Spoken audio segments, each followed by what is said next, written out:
Hi, and welcome to the second episode of Digital Worlds. Last time we took a stroll around Daniel Westergren's digital version of the Swedish Iron Age.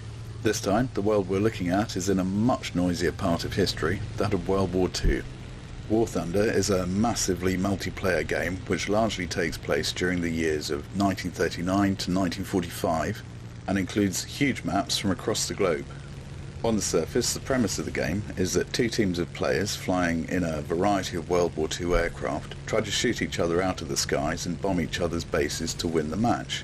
But if you look beyond the immediate distractions of the game, and there are many, it becomes very obvious that Gaijin have directed an enormous amount of effort into creating a realistic environment.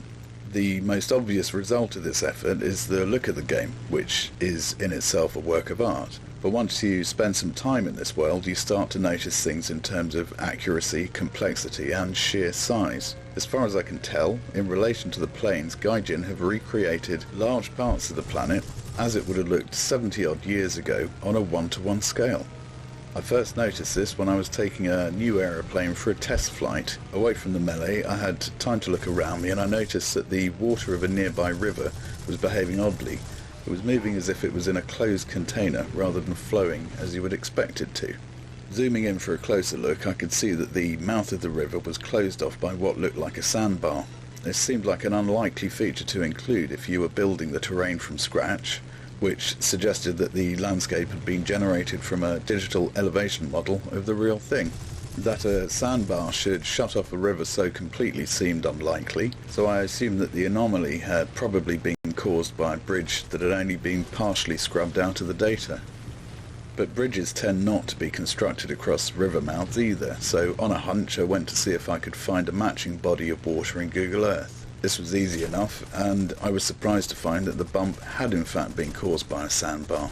But the reason it was more exaggerated in the world of War Thunder was because elevation data is harvested at low tide, and the bar would have been exposed, which led to the glitch.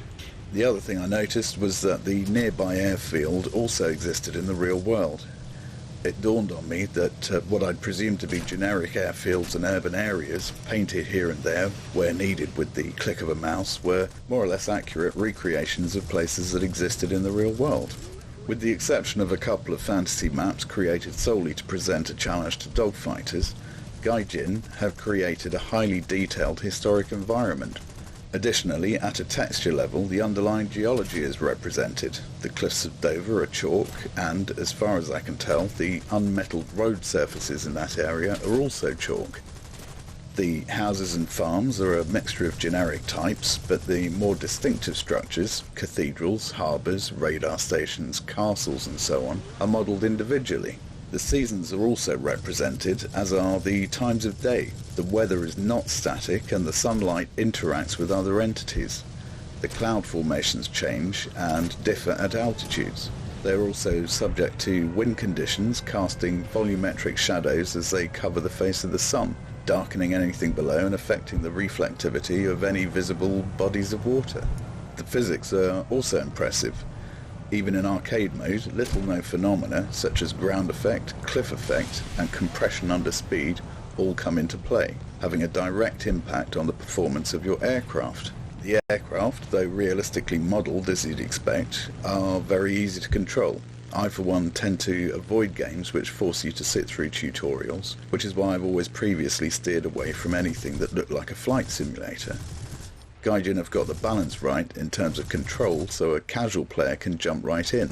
If your preference is for something a little more involved, then there are modes of play which require more patience and learning and should satisfy the demands of any joystick enthusiast. The details of the planes will strike a note with anyone who built Airfix models as a child, and there's genuine pleasure from being able to throw your favourite aircraft around the skies without having to make your own engine and machine gun noises. This is world building on a dramatic scale, and one of the most surprising things about it is that Gaijin haven't really mentioned it much, let alone made a song and dance about it. One of the reasons for this is that the game hasn't actually had an official release yet. It's still an open beta. But within this open beta is a second closed beta which introduces ground vehicles. So the tanks, armoured cars and anti-aircraft units that are currently controlled by the game's AI will shortly be controlled by human players, resulting in finer ground textures and an added layer of complex interaction. At some point in the future, naval units will also get the same treatment. The game is free to play, unless you want to part with various small amounts of cash to accelerate the levelling process. At first glance, this might appear to create a built-in inequality, however other factors level out any unfairness. For instance, if you've completed the grind to earn a Mosquito rather than simply paid for one, the chances are that your piloting experience will be at least as effective in combat as the other player's upgrades, because it doesn't matter how much you've paid for your aircraft or indeed how superior it is, the better pilot will always stand a better chance of winning. As the game develops, we'll return to War Thunder quite a bit. I've been talking for long enough now and haven't covered any of the implications of player interaction that I wanted to. Next time, perhaps we'll just have a quiet spin around rural Kent and compare War Thunder's version of the world with snapshots of the same locations in Google Earth.